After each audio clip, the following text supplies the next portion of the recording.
반갑습니다. 카람 김은수입니다. 이번에도 이전에 이어서 이슬람이 바라보는 훌륭한 품행에 관해서 알아보도록 하겠습니다. 자, 이전 시간에는 집에서 머물렀을 때 아내와 아이들에게 어떻게 어떠한 모습을 보여줘야 되고, 그리고 집에서 나갔을 때, 외출을 할 때 어떠한 옷을 입어야 되는지 알아보도록 했습니다. 알아보는 시간을 가졌습니다. 이번에는 이렇게 집에서 나갔을 때 교통수단을 타거나 아니면은 걸어서 갔을 때, 그리고 그 이동하는 시간과 거리가 길 때, 즉 장거리 이동을 하거나 여행을 했을 때 우리가 어떠한 예절을 갖춰야 되는지 알아보도록 하겠습니다. 집에서 나갔을 때 무함마드 살랄라후 알레이히 와살람께서는 이제 걸음을 걸으시곤 하셨는데, 그분께서는 어떠한 걸음을 걸으셨을까요? 그분께서는 하디스에 의하면은 몸을 약간 앞으로 기울이셨습니다. 즉 몸을 이동하는 방향으로 약간 기울이시면서 이제 성큼성큼 걸으셨다고 그렇게 얘기가 되거든요. 그래서 너무 보폭을 좁게 해서 걷는 것은 좀 부자연스럽죠. 그래서 성큼성큼 시원스럽게 그렇게 걸음을 걸으셨다고 합니다. 그리고 걸음을 걸으실 때는 항상 겸손함이 빠지지 않았고요. 그분의 훌륭한 품성 중에 하나는 겸손함이었습니다. 그래서 메카를 이제 무혈 입성을 하셨을 때, 즉 이제 메카에서 메카를 이제 잃어버리시고, 그러니까 메카를 떠나서 메디나에서 이제 그 생활을 하시고 나서 다시 메카로 다시 돌아가셨을 때 그 어떤 전투도 버리지 않고 무혈 입성을 하셨는데요. 그때는 마치 장군이 승리를 한 것처럼 이렇게 아주 기쁜 순간이기도 하고, 어찌 보면은 거만함이 드러나는 순간이기도 하셨는데, 예언자께서는 그 말 위에 올라타신 채로 아주 겸손하게 머리를 숙이시면서 메카로 입성을 하셨다고 합니다. 그렇기 때문에 우리가 걸음을 걸을 때, 예를 들어서 팔자 걸음을 걷는다, 거만하게 팔자 걸음을 걸으면서 거만한 모습을 보이는 것은 이슬람의 예절에 어긋납니다. 그리고 이슬람에서 바라보는 이 걸음의 예의 중에 하나는 시선을 낮추는 것입니다. 이 시선을 낮추는 것은 남성과 여성 모두에게 의무사항입니다. 꾸란에서 하나님께서 말씀하시기를 오 믿는 자들이여 그대들의 시선을 낮추라, 그리고 오 믿는 여성들이여 그대들의 시선을 낮추라라고 얘기를 했는데요. 특히 남성들에게 있어서 이렇게 시선을 낮추는 일은 매우 중요합니다. 한국 같은 그런 비무슬림 사회에서는 여성분들이 아주 노출이 심한 경우가 많죠.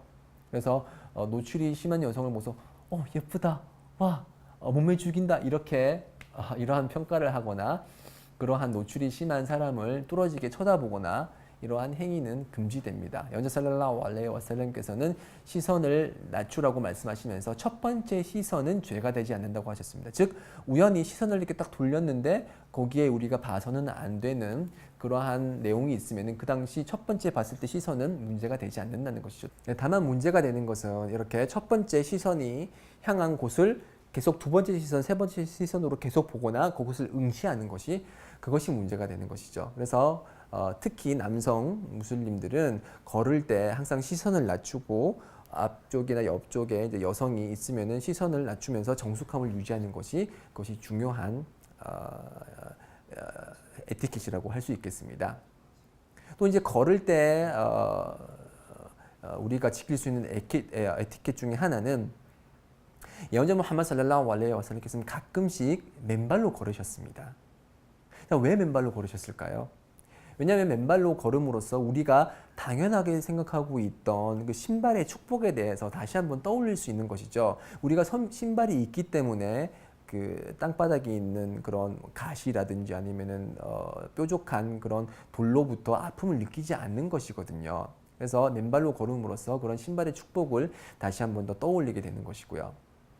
그래서 한국 무슬림이 이제 등산을 가거나 아니면 해변가로 갔을 때 이렇게 맨발로 걸음으로써 이제 순나를 지킬 수가 있고요. 그렇게 함으로써 또 이제 발등에 발바닥에 혈액 순환도 촉진시킬 수 있고 이제 일석이조로 좋은 그런 행위가 될 수 있을 것입니다. 또한 이제 길거리를 걸어가면서 우리가 지킬 수 있는 예절은 길거리에 놓여져 있는 그런 장애물이나 오물 같은 것을 치우는 것이 권장이 됩니다. 연재 살랄라후 알레이히 와살람께서 여러 선행을 언급을 하시면서 길거리에 있는 장애물과 오물을 치우는 것도 선행이다라고 말씀을 하셨거든요. 그렇게 우리가 길거리를 가다가 길거리 통행에 방해가 되는 뭐 커다란 돌이 있다거나 아니면은 오물이 있어서 사람들이 보기 싫어하는 게 있으면은 저희들이 그것을 치움으로써 순나도 실천을 하고 그리고 한국 사회에 대한 봉사도 할 수 있는 아까 전에 말한 그런 일석이조의 효과를 거둘 수가 있겠죠. 이제 또 다른 하디스에 의하면은 길거리를 가다가 길을 잃은 사람이 길거리를 물었을 경우에 거기서 자기가 아는 그런 길을 가르쳐 줌으로써 그 사람의 방향을 잡아주는 것도 커다란 선행 중에 하나라고 언급이 되어 있습니다. 자, 이것이 이제 우리가 길을 가면서 지킬 수 있는 예의 중에 하나고요. 이제 걷기도 하지만 저희는 외출을 할 때 이제 승용차를 타거나 아니면 이제 탈 것을 타기도 하죠. 자, 그러면 탈 것을 탈 때 그 승차를 했을 때 저희들이 지켜야 될 예의는 뭐가 있을까요? 자, 뭐 지하철이나 아니면은 승용차를 탔을 때 그 탈 것을 탔을 때 이제 저희는 꾸란에 언급되어 있는 두아를 합니다. 수브하날라디 사커라 라나 하다 와마 군나 라후 무qrinin 이런 식으로 이제 길게 이제 두아가 있는데 그 이제 아랍어 원문을 외우셔서 이제 두아를 하는 것이 좋고요. 이런 긴 아랍어 원문을 외우기 힘들다 그러면은 그냥 비스밀라 하나님의 이름으로라고 하는 것도 허용이 될 것입니다. 그래서 이렇게 승차를 하게 될 경우에는 이렇게 두아를 언급을 하고요. 옆에 같이 이제 승차를 하게 되는 사람이나 아니면 승차를 하려는 사람을 탈 수 있도록 도와주는 것이 선행이라고 하디스에 언급이 되어 있습니다. 무함마드 살랄라후 알레이히 와살람 본인께서는 낙타를 타려고 했을 때 자신의 아내 사피야가 이제 낙타를 타려고 했을 때 너무 높은 낙타가 너무 높아서 타기 힘들어 하시는 걸 보시고 예언자께서는 직접 무릎을 꿇으셔서 그 꿇은 무릎이 계단이 되어서 그 계단으로 타고서 서피아가 낙타를 올라탔다는 그런 전승이 있습니다. 얼마나 로맨틱하나요, 그렇죠? 마찬가지로 이러한 순나를 전승받아서 우리 무슬림들 역시도 승용차를 타려고 하는 아내가 있다. 그러면은 승용차 오른쪽으로 가서 문을 먼저 열어줘서 타라고 이렇게 도와주는 것도 아주 보기 좋은 무슬림의 그런 매너라고 할 수 있을 것입니다. 아랍 속담에 아랍 사람들이 하는 얘기 중에 이런 게 있어요. 아내에게 승용차 문을 열어주는 이유는 두 가지다. 그 두 가지 중에 하나가 이렇게 두 가지다. 첫 번째로는 승용차가 새 거거나 아니면은 여자가 새 거다. 저기 신혼이다. 라는 말이 있는데 이러한 말은 순나의 정신에 부합하는 것은 아니죠. 예. 차가 헌 것이라도 이제 문을 열어줘야 되고 문을 열어주는 것이 권장이 되고 아내가 결혼한 지 오래됐더라고 하더라도 아내에 대한 존중과 사랑의 표현으로 먼저 가서 문을 열어주는 것이 권장이 됩니다. 그리고 이렇게 타고 나서 이제 탑승을 하고 나서 운전을 하는 사람이 아닐 경우에는 즉 이제 조수석에 있을 때는 이제 그 행동이 자유스럽기 때문에 그때 이제 순나 예배를 드리는 것이 권장이 됩니다. 탈 것 위에서 순나 예배를 드리는 것이 권장이 되고요. 그리고 탈 것을 탈 때 만약에 그 탈 것이 동물일 경우에는 그 동물이 너무 무거움을 느끼지 않도록 적절한 인원을 타는 것이 중요시 됩니다.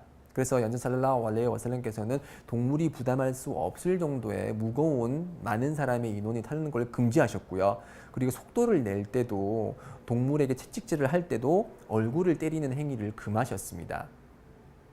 물론 지금 현 시대에서는 이제 승용차가 있기 때문에 뭐 승용차는 많이 탄다고 해서 승용차가 부담을 느끼거나 고통을 느끼지 않겠지만 5명 5인승인데 막 6인승 6명, 7명이 타는 것은 이제 금지되는 행위겠죠. 실정법상. 그래서 우리 무슬림 역시도 한국 실정법을 존중을 해서 그렇게 승차 인원을 초과해서 타는 일은 없어야 되겠습니다. 자, 장거리 이동을 할 때는 장거리 이동을 하게 되면은 저희는 이제 단축 예배를 드릴 수가 있고 여러 가지 어려움에 직면을 하기 때문에 여러 가지 규정들이 완화가 됩니다. 그리고 장거리 여행을 할 때 제가 이제 언급하고 싶은 것 중에 하나는 2명 이상이 함께 장거리 여행을 할 경우에는 그 2명 이상의 그런 여행자들 중에 한 명을 지도자, 리더로 이렇게 선택을 하는 것이 순납니다. 그래서 이 한 명을 아미르, 즉 이제 리더로서 선택을 함으로써 언제 정차를 하고 언제 휴게소에 들르고 언제 돌아오고 그러한 의사 결정을 할 때 서로 간의 의견 일치를 볼 수 있도록 리더에게 우선권을 줌으로써 그렇게 서로 갈등하고 말싸움을 하게 되는 그러한 경우를 최소화하는 것이 이슬람의 그런 예의이자 예의 범절입니다. 자, 지금까지 이렇게 간단하게 이동을 할 때, 걸을 때, 그리고 탈 것을 탈 때 어떠한 예의가 있는지 간단하게 살펴보았습니다. 자, 다음 강의에서도 이제 이전의 강의에 의해서 여러 가지 예절에 관해서 알아보도록 하겠습니다. 다음 강의도 잘 시청해 주시면 감사하겠습니다. 고맙습니다.